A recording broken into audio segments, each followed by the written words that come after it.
गांव के एक किनारे पर एक पुराना कब्रिस्तान था जो लंबे समय से वीरान पड़ा था। वहां जाने की हिम्मत बहुत कम लोग करते थे, खासकर रात के समय।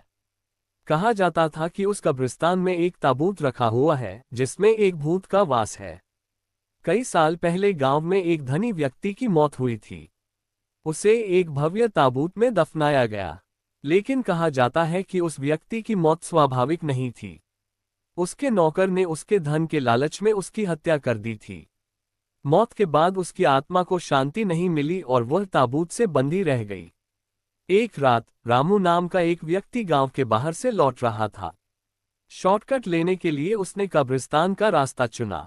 जैसे ही वह ताबूत के पास से गुजरा, उसे किसी के सिसकने की आवाज सुनाई दी। डरते डरते उसने इधर उधर देखा, लेकिन वहां कोई नहीं था। तभी अचानक ताबूत का ढक्कन धीरे धीरे खुलने लगा। रामू ने देखा कि ताबूत के अंदर से एक अधजला चेहरा उसकी ओर देख रहा था।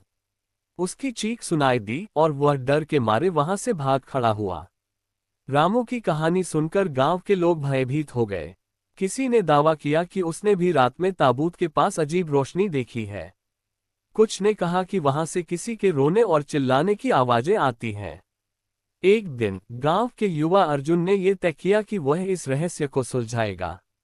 वह रात में ताबूत के पास गया और ताबूत को खोलने की कोशिश की। जैसे ही उसने ढक्कन उठाया, एक सर्द हवा चली और उसे ऐसा लगा जैसे कोई अदृश्य शक्ति उसे रोक रही हो। लेकिन उसने हिम्मत नहीं हारी।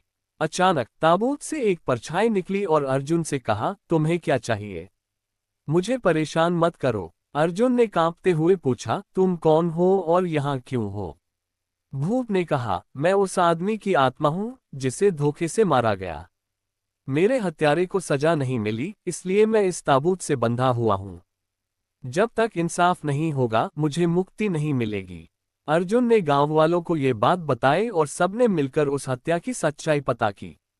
जब सच्चाई सामने आए और अपराधी को सजा दी गई, तो ताबूत के पास से भूत की रहस्यमयी हरकतें बंद हो गईं। अब वह कब्रिस्तान शांत था और ताबूत हमेशा के लिए बंद हो गया। गांव वालों ने सीखा कि कभी कभी भूत भी न्याय की उम्मीद करते हैं। गांव में सब कुछ सामान्य हो चुका था। लोग अब बिना डर के कब्रिस्तान के पास से गुजरने लगे थे। लेकिन कुछ ही महीनों बाद एक नई घटना ने पूरे गांव को फिर से हिलाकर रख दिया। रात के समय कब्रिस्तान के पास रहने वाले एक किसान ने बताया कि उसने ताबूत के पास से फिर से रोशनी और सिसकियों की आवाजें सुनी हैं। गांव के बुजुर्गों ने इसे नजरअंदाज करने की सलाह दी, लेकिन अर्जुन, जिसने पहली बार भूत का सामना किया था, को ये बात परेशान करने लगी।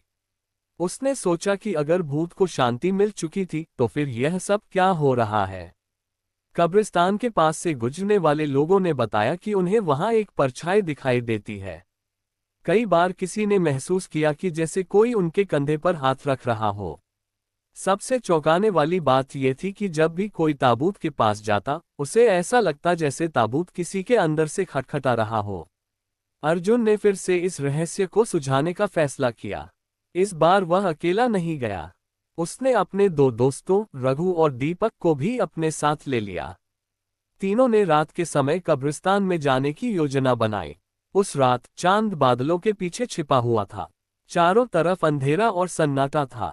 तीनों ने कब्रिस्तान में कदम रखा और धीरे धीरे ताबूत के पास पहुंचे।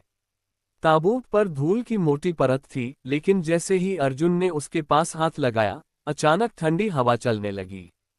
तभी ताबूत का ढक्कन खुद ब खुद थोड़ा सा खुल गया।